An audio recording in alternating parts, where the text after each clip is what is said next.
Good morning. Welcome back to Devotion. This week we're talking about Elijah's crisis, which is showing us how God responds to us when we are in despair. I'm not going to reiterate the story again, so if you haven't watched Monday and Tuesday, I encourage you to do so. But in essence, Elijah is depressed. He is asking God to take his life. He is spent and at the end of himself. We've been in 1 Kings 19, and we are seeing how God responds to us when we are in complete devastation. And what we've been noticing is that God doesn't just jump to the spiritual. He began by taking care of Elijah's physical needs. Today, we're going to see how God then addresses his psychological needs and eventually addresses his spiritual need. And this is vitally important because as humans, we are three in one. And a lot of times we can get off into one camp or another. So there's one camp that focuses heavily and almost exclusively on the spiritual, then another camp that exclusively focuses on the psychological, and yet another camp that focuses heavily or exclusively on the body or the physical. Any philosophy, any theological approach that only takes the human in one of its slivers and focuses only on that is reductionistic. It reduces our complexity of what it means to be human into something overly simplified. And so when God comes to Elijah, he addresses his whole person. He doesn't just pick one or two of the three parts of him. He addresses all of them. So we're going to pick up in 1 Kings chapter 19, verse 8.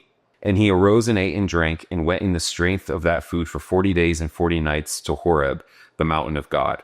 There he came to a cave and lodged in it. And behold, the word of the Lord came to him and said to him, "What are you doing here, Elijah?" He said, "I have been very jealous for the Lord, the God of hosts, for the people of Israel have forsaken your covenants, thrown down your altars, and killed your prophets with the sword.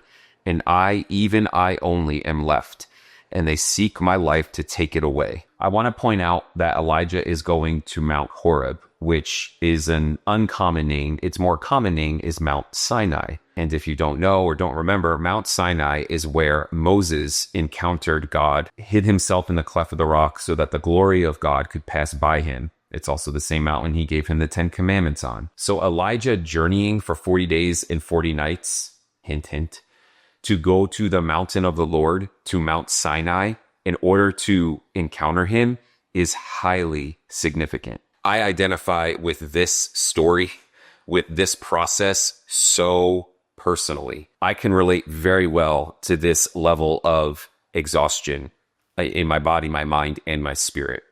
I can relate to having to nurse myself back to strength. And as soon as I have strength and fortitude, the first place I go, no matter how long it takes me and how difficult the journey is I have to get back to the mountain of God. I have to get to his presence. I have to go see him. I have to encounter him. And Elijah knows this.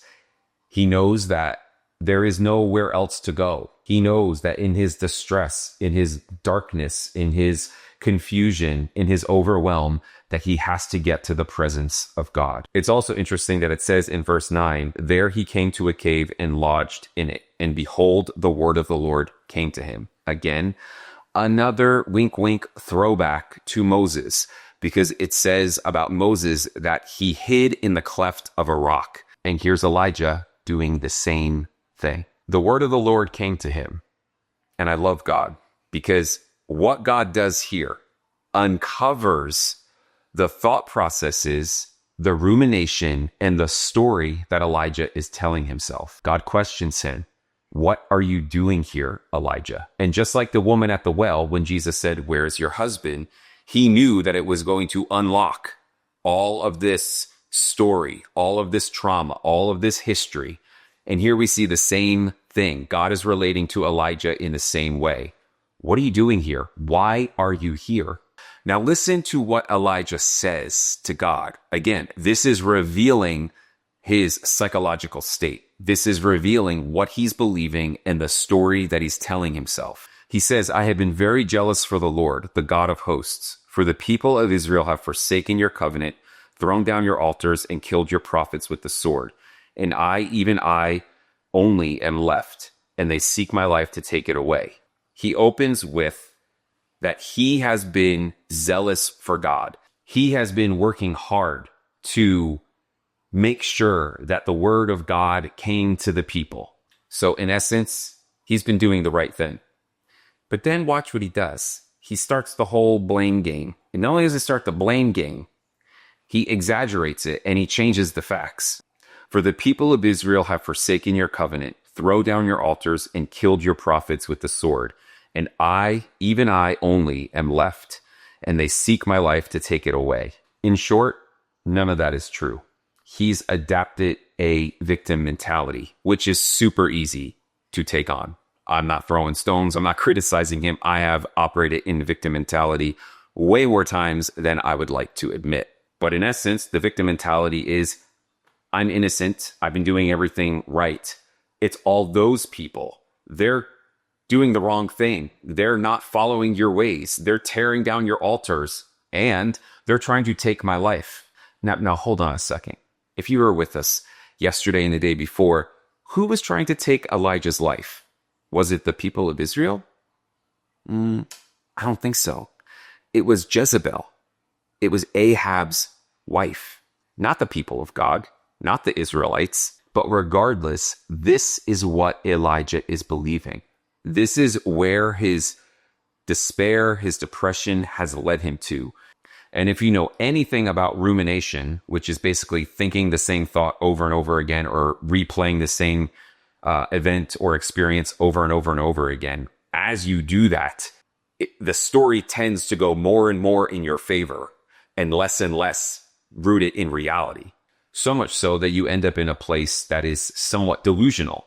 You are telling yourself a story that is embellished, somewhat fabricated, and not accurate. And in the wisdom of God, God knows that Elijah needs to get this out. He needs to say it. He needs to take it from here and get it out of his mouth.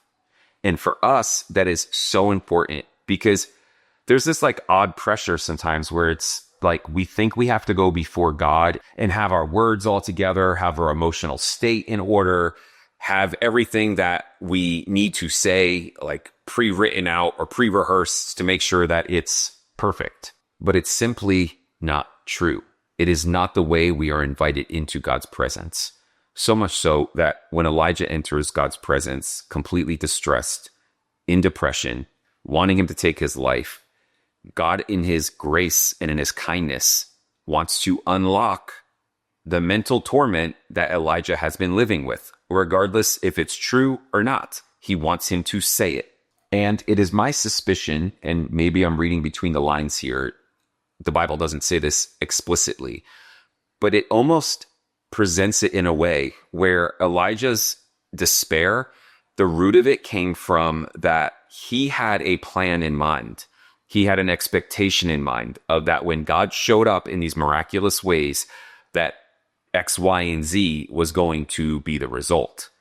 When Elijah's plan did not go the way that he thought it was going to go, that is when he crashed. And I think, again, all of us can relate to that. Have you ever had a time or praying a prayer or asking God for something, and you're expecting something specific that's going to be the outcome of that request? And maybe it looks like it's going to happen, and then all of a sudden it doesn't, or maybe it just doesn't ever happen. There's never even a sign that it's going to happen. We can find ourselves in a place of being somewhat dumbfounded, even upset or angry with God, because the plan I had in my mind is not the plan that ended up panning out. And truthfully, I like to say it a lot, and I'm sure you've heard it before, but like, you can't put God in a box. The truth of it is, though, our tendency as humans is to put him in a box. And that's exactly what Elijah was doing. He was putting God in his parameters of his expectations of what he thought the plan was. And what we'll see tomorrow is how God continues to address this box that Elijah has put him in. And he takes that nice square box that Elijah has put him in and he blows it up. So what I want us to take away from today is to make a practice of going to God with all circumstances. Not just some, not just the ones that maybe, Christian culture deems as okay, but with everything. He wants my heart. He wants your heart. And I cannot begin to tell you the amount of psychological healing that I have experienced by being honest with God, by sharing my frustrations, my anger, my lusts, my twisted desires, all of it with Him. It's when I lay it all out before Him, there is a healing. There's an opportunity then for His light to shine itself on everything I just laid out and allows me to begin to see what is and what is not. Let us slow down enough, calm our minds and our hearts enough to allow God to ask us the same question. Why are you here?